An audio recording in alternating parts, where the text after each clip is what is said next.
तो हमें लूटा मुगलों ने, फिर लूटा हमको अंग्रेज़ों ने, अब हमारे को अपनों ने ही मारा है। जो जवान तिरंगे में लिपट के आता है उस वीरांगना की देखभाल करो और उनके बच्चों की देखभाल करो। बाकी जो अफसरों को फीडबैक फैक्टर दिया है 2.81 का, वो जवानों को भी लागू होना चाहिए। कुछ तो हमारे को अपनों ने ही मारा है, जो हमारे से अलग रहते अफसर का साथ दे रहे हैं, हमारा साथ नहीं दे रहे। तो यही हमारी ख्वाहिश है, यही हमारा कहना है। प्रधानमंत्री जी हमारी जवानों की और किसानों की और जो विडोज हैं इनकी देखभाल करें।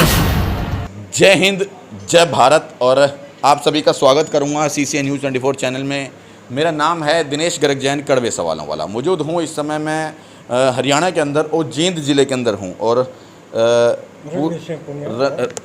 हवलदार रघुवीर सिंह पूनिया मेरे साथ मौजूद हैं। और बता दूं कि जैसे ही मैं इस जींद कार्यालय के अंदर पहुंचा, क्योंकि पीछे बोर्ड देख सकते हैं, यहाँ पे इंडियन वेटरन्स ऑर्गेनाइजेशन का बोर्ड है जो कि जींद जिले के अंदर में, जींद जिले के कार्यालय में मौजूद हूँ। और जैसे ही मैंने कार्यालय के अंदर एंट्री करी, इन्होंने मेरे को तुरंत पहचान लिया और बताया कि ये कड़वे सवालों वाला पत्रकार है।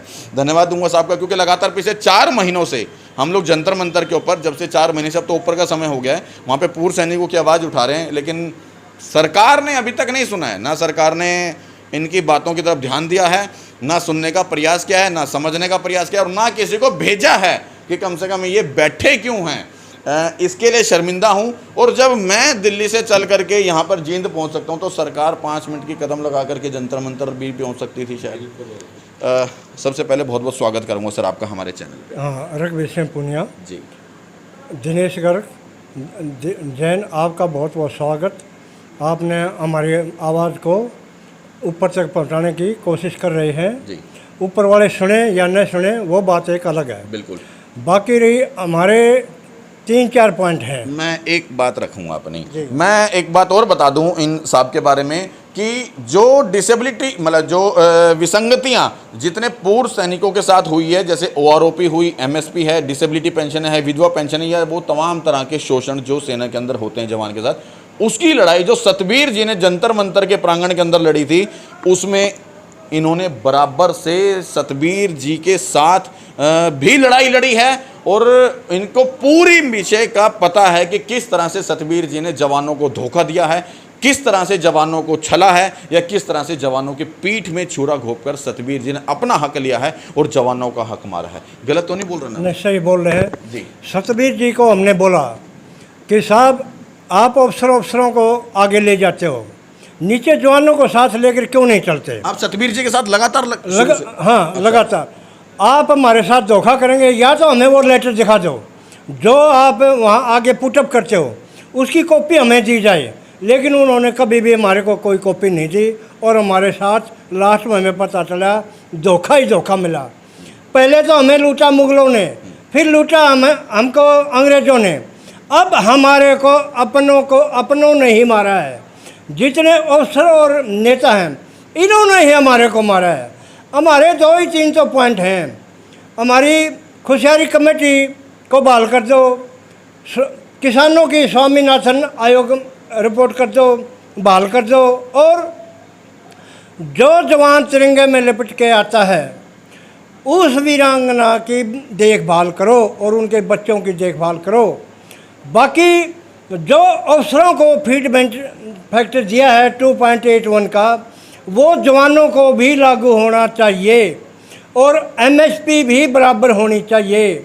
और जितने भी हम यहाँ आ जाते हैं तो यहाँ भेदभाव कैसा, सभी तो हम जवान हैं। यहाँ आके रैंक वाली तो कोई बात ही नहीं रहती। हमने जो रैंक था, जो फौज के अंदर थे, वहाँ पर हमने रैंक की पूरी इज्जत दी है।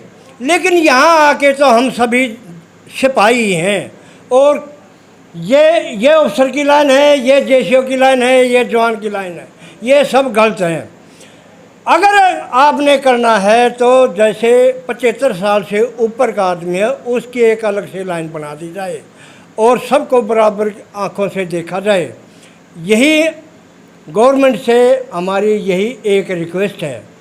और जब आप विदेशों में भी नाम कमाते हो तो अगर आप फौजियों की किसानों की बात को मान लें तो आपका नाम दुनिया में उजागर होगा।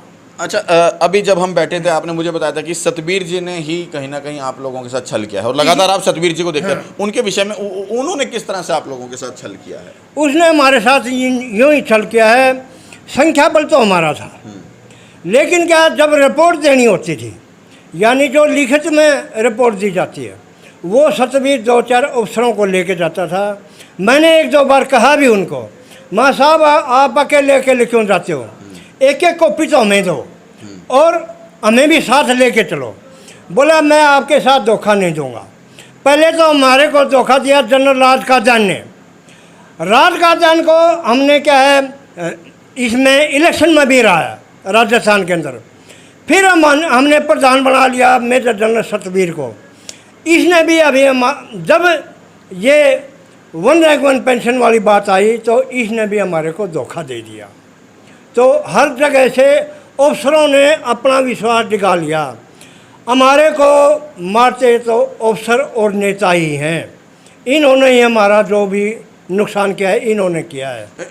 माना सतबीर जी ने आपके साथ धोखा दिया, तो दिया। आपकी लड़ाई किस तरह से रही थी सतबीर जी की? आपने बताया थी कि आपकी खुद भी लड़ाई रही थी सतबीर जी की, वो किस तरह से थी? हमारी लड़ाई इसी प्रकार से थी कि भाई 1 रैंक 1 जब पेंशन के लिए हम जा रहे हैं तो आप हमें साथ क्यों नहीं लेके जाते और इसकी कॉपी हमें क्यों नहीं दिखाते? तो उन्होंने क्या बोला? उन्होंने कहा कि आपके साथ हमें धोखा नहीं दूंगा। माँ साहब आप धोखा दोगे, और दिया इन्होंने धोखा। अब ये ग्राउंड के ऊपर आ रहा है, अब सभी को पता है, आपको भी पता है और हर जवान को भी पता है सतबीर ने हमारे को धोखा दिया है। लेकिन सतबीर जी ने अभी भी जंतर मंतर के ऊपर आकर के कुछ समय के लिए 1-2-4 घंटे बैठे थे, वो धरना दिया था और उनके कुछ एक बंदे 2-3 बंदे वहाँ पे लगातार बैठते भी हैं। पहले क्या था, कैशियर था रघुबीर सिंह यादव और कैप्टन पांडे। कैप्टन पांडे जो था कैशियर था।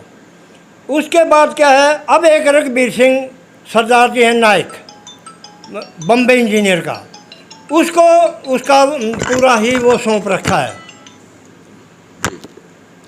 अब उसको देखा, उसको मैंने कहा भी माँ रघुबीर हमारे को ये धोखा देगा, लेकिन वो बोला अब पहले आने तो दो। अभी वो फ़ोन ही नहीं उठाता हमारा। अब हम कहते हैं इसने दे दिया धोखा, अब भी आप इसके साथ लगे हुए हो और वो अब भी कंटिन्यू उनके साथ बैठे हुए हैं। कुछ तो हमारे को अपनों नहीं मारा है, जो हमारे से अलग रहते हैं अफसर का साथ दे रहे हैं, हमारा साथ नहीं दे रहे हैं।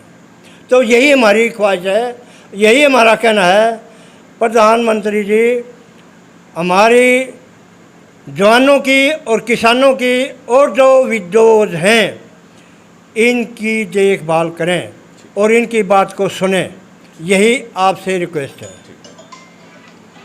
देखिए किस तरह से इन्होंने अपनी बात रखी है और वही एक ही बात है कि हम लोगों को हमारे साथ जो विसंगतियां हुई हैं या जो अन्याय हुआ है वो दूर हो और कहीं ना कहीं लोगों के साथ वाकई जाति की गई, हमारे जवान के साथ जाति की जा रही है, हमारे किसान के साथ जाति की जा रही है। देश कहाँ जा रहा है?